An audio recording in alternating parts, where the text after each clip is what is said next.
Lesson 6.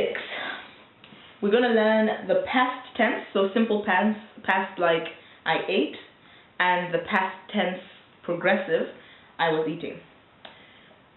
To create a past tense, you take a verb like kudya, which is to eat, remove the ku, and you add a prefix, depending on whether it's I, he, she, it, and so forth.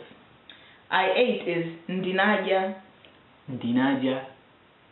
You ate is unadya. Unadya. That's the singular. You ate, plural, is munadya. Munadya. He, she, or they ate is anadya. Anadya. Anadya. Anadya. We ate is ndinadya. Tinadya. Perfect.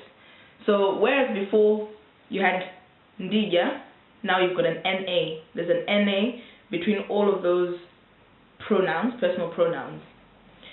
To make it I was eating, you put an ma. So ndimadya is I was eating.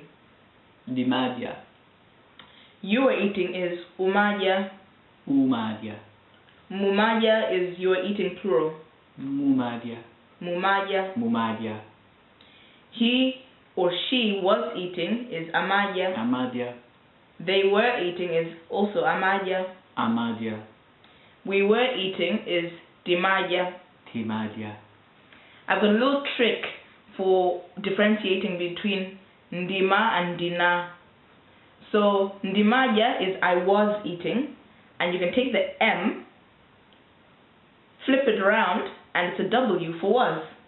And that helps you remember it, as opposed to ndinadya, I ate.